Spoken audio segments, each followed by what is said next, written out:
So that's a stakeholder.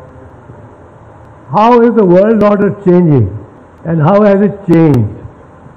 Over the last 30 years or 40 years, 30 years mainly, since GATT2, the world order has changed in a manner which has made China the net beneficiary and America and Europe the net losers, particularly America. Until GATT, there were restrictions of taking any technology, exporting any technology which the state had itself devised and which the state had devised, and taking it out. With GATT, not only could technology be taken out, but the manufacture and production of goods could be taken out and then re-imported as manufactured items. And China became the manufacturing, outsourced manufacturing hub, in fact, the greatest production factory in the world over these periods, and all brands, all goods you buy, a Gucci bottle and somewhere inside it says made in China. You want a BMW, made in China. You want an iPhone, made in China. So this made in China has made China very powerful, and indeed it has. There is the Trumpish kind of reaction to this, that you've given all our jobs away and outsourced them to China, and his hostility towards China was not just the COVID, but he was actually aiming at this population which has lost jobs and which is now dependent upon, and finding that any T-shirt that a man produced in America, or T-shirts have always for a long time not been produced in America. They are produced in Bangkok or Bangladesh, but any other machinery he bought was which he was producing was now made in China, and his job was in China. So there is this one shift where there is going to be these two elephants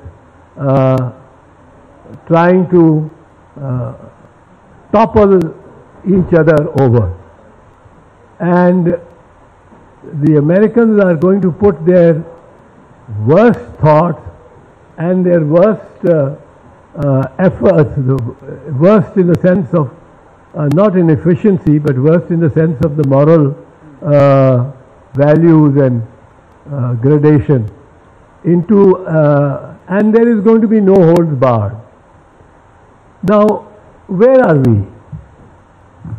There are about 30 states that actually took the benefit of this GATT kind of opening, China being the foremost, but Thailand, Bangladesh, Vietnam, you find them in these, in your trousers, in your shirts made in Vietnam. Cambodia, Malaysia, Philippines, they all became and took the manufacturing part of American industry into their own hands.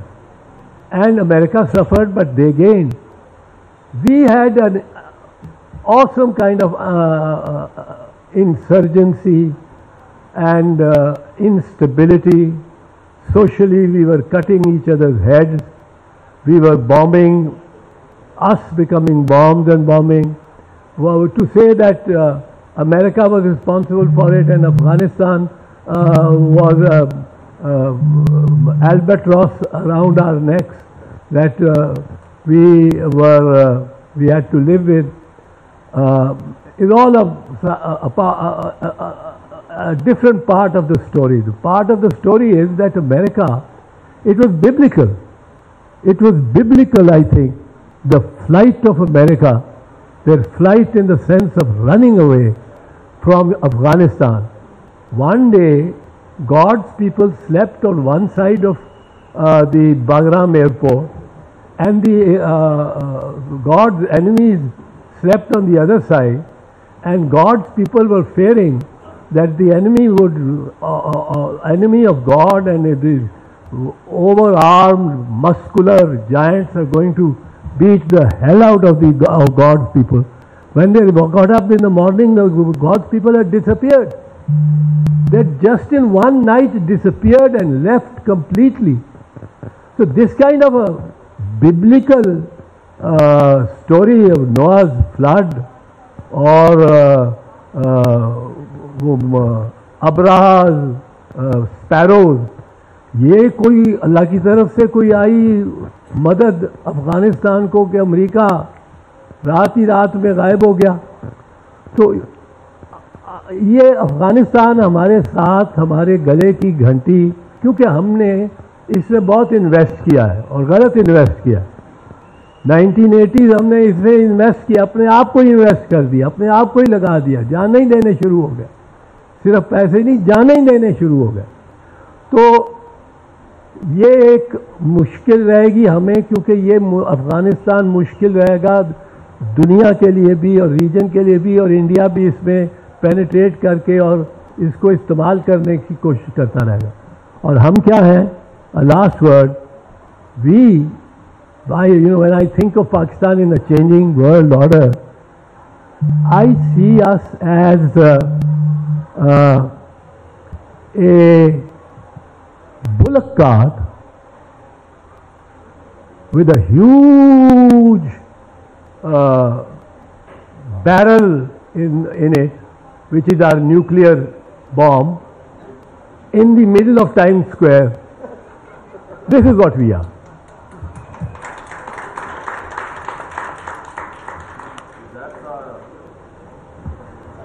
Thank you, E'tizaz. So that's our main negotiating point with the world. That we might have all our problems, but we can cause problems too. Yes. Nobody can touch us, they say. Nobody can touch us. We are a nuclear state. We are a nuclear state. मैंने जब ये nuclear का we are a nuclear state, मैंने जब ये nuclear का हुआ, India ने जब किया nuclear blast on 11th of May 1998, we responded on the 27th of May 1998, but in those 15 years we had a debate in Parliament, and I was the leader of the opposition, and I said, I'm rethinking about it a bit, Taimur, what I said, because of Ukraine and Ukraine's exposure to easy Russian invasion. There's going to be no easy way out for the Russians.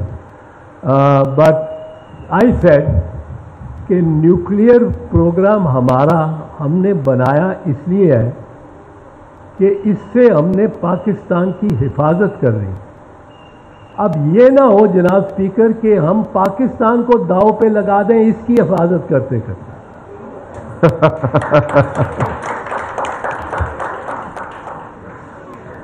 That's an interesting, it's always been a debate, and sometimes you specifically discussed that has the nuclear program or has a nuclear bomb, to be precise, actually made Pakistan more secure or less secure. So a lot of people talk about it.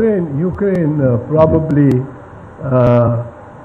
puts the naysayers like me on the wrong side, quite frankly. Well, they were a nuclear power, and they actually gave up their nuclear program to the Russians in exchange for a security guarantee. A little more complicated than that. Okay. A little more complicated. I mean, do we really want to go into short? Huh? We don't want to go there right now. Please, please. Oh, short. No, it's a little more complicated than that. They had the missiles in the launch thing. They did not have the codes or the capabilities. And also bear in mind that the very fact of trying to maintain thousands and thousands of missiles would have been crippling. So, I mean, while I understand the larger point, I am a big fan of nuclear weapons, by the way. I think that everybody should have them. But the Ukraine thing necessarily was a slightly different situation. What is a nuclear weapon without the codes and the ciphers? You can't really launch it. So it wasn't really useful for them. That's my opinion. To get back to the that's topic, what I say. navigation.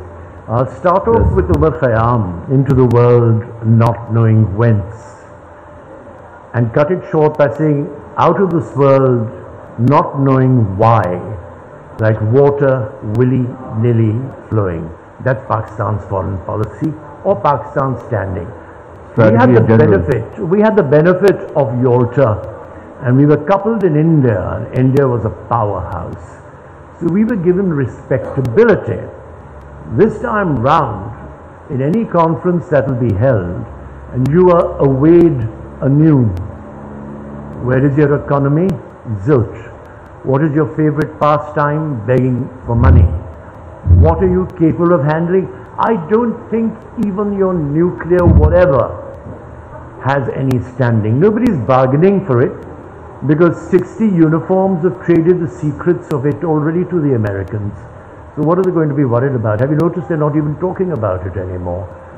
I think the thing to understand is, even today while we sit here and the Deputy Commissioner Matiari absconds with 12 billion rupees, what have any of you done about it? Nothing. So the abscondings are going on, the money transfers and flying is happening. Nobody is bothered of what's happening to the millions of people starving all over this province and other parts of the country.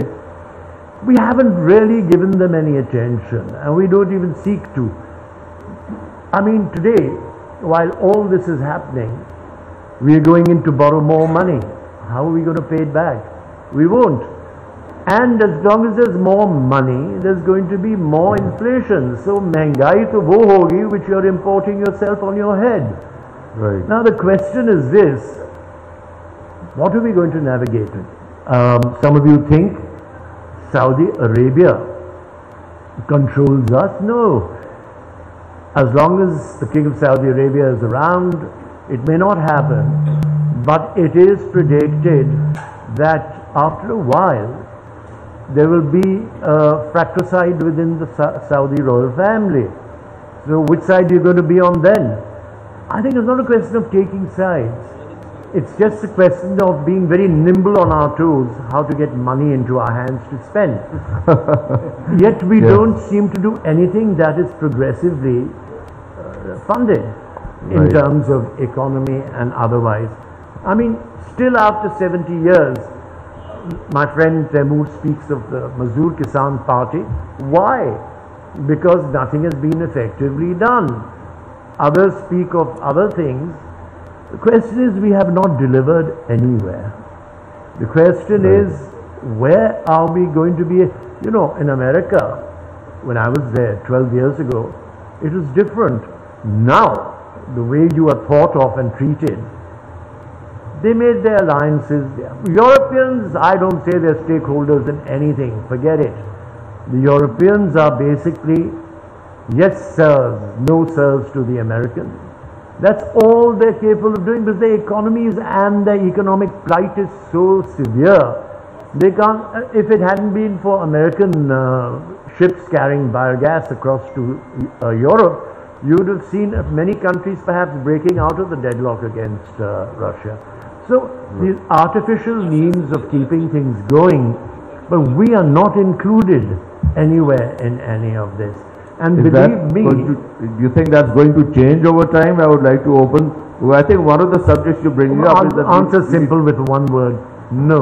No. Because we have shown absolutely no inclination in trying to put together our own body. I think, you know, elaborating what as E'tizaz uncle said, that at the end of the day we have to navigate not just US-China, but actually stand on our own feet and develop, like, even forget about the rich countries, but Cambodia and Bangladesh and what they've done, and at the end of the day it's their economic spine that is. बचपन से मैं यही सुन रहा हूँ बचपन से मैं यही सुन रहा हूँ कि बांग्लादेश की तरह बन जाए. नहीं, we have to stand on our own feet. I mean, we haven't. This is a debate we've been having since 1947. I don't think anyone has an answer. Yeah. And Omer, I wanted to make another point. हम क्योंकि इलाकाई सियासत की बात कर रहे हैं, तो मेरा ख्याल है जब हम चीन की बात कर रहे हैं या اور بین الاقوامی سیاست کی بات کریں وہاں انڈیا کی بات بہت ضروری ہے. بالکل. انڈیا کی معیشت 7% سے گرو کر رہی ہے. It is really sustained, absolutely sustained level پہ 7% سے گرو کر رہی ہے. مگر ہم ان سے دوستی کرنے کے لیے اس لیے نہیں تیار کیونکہ ہمیں ان کی حکومت پسند نہیں, جو وچ از لیجٹ. مگر دوسرا جو مین مسئلہ ہے وہ یہ ہے کہ ہم کہتے ہیں کشمیر کا مسئلہ پہلے حل کریں پھر ہم آگے کوئی بات کریں گے. اب فرض کریں, آپ ذرا سوچیں کہ فرض کریں کہ ہم کشمیر کو یہ اس قسم کا ویٹو نہ بنائیں with respect to relations with India, اور ہم انڈیا سے دوستی کریں, کیا پوٹینشیل ہے ہمارے پاس؟ سب سے پہلے تو Turkmenistan, Afghanistan, Pakistan, India TAPI gas pipeline اگر آپ کمپلیٹ کرتے ہیں تو اس سے تیل جو ہے آپ کے یہاں سے تھرو ٹریول کرے گا ٹو انڈیا. انڈیا اس وقت تیل گزل کر رہا ہے رشیا سے بھی, ہر جگہ سے. دوسرا, Iran Pakistan India pipe line complete کریں. اگر وہ ہم کمپلیٹ کرتے ہیں, اگین آپ کی اپنی آئل ڈیپینڈنسی بھی کم ہوتی ہے اور آپ انڈیا سے بھی ریونیو کماتے ہیں for transferring. Last but certainly not least, I P Ps کا مسئلہ جس سے بجلی کا سارا مسئلہ پیدا ہوا, سرکولر ڈیٹ کا مسئلہ ہوا, وہ سارا پروجیکٹ ہی تب کامیاب ہوتا اگر آپ انڈیا کو اپنی بجلی بیچ سکتے ہیں, جو کہ ویٹو ہو گیا کشمیر کی وجہ سے. تو آپ کے پاس ایکسیس کیپیسٹی جو ہے وہ آپ استعمال ہی نہیں کر سکے تھرو آؤٹ دا 90s جو آئی پی پیز کی وجہ سے پیدا ہوئی. الٹ آپ کو اتنا مہنگا بل اٹھانا پڑا جو آپ اٹھا ہی نہیں سکتے تھے. So there are several problems that we solve. اگر ہم اپنے دماغ سے یہ بات نکال دیں کہ ہم نے کشمیر فتح کرنا ہے, اور ہم اپنے دماغ میں یہ بات ڈال دیں کہ انڈیا میں جیسی مرضی حکومت ہو, اپنے مفاد کے لیے, معاشی اور سیاسی مفاد کے لیے ہمیں ان کے ساتھ تجارت کھولنے کی ضرورت ہے. بہت شکریہ. There is no doubt a big peace dividend. کیا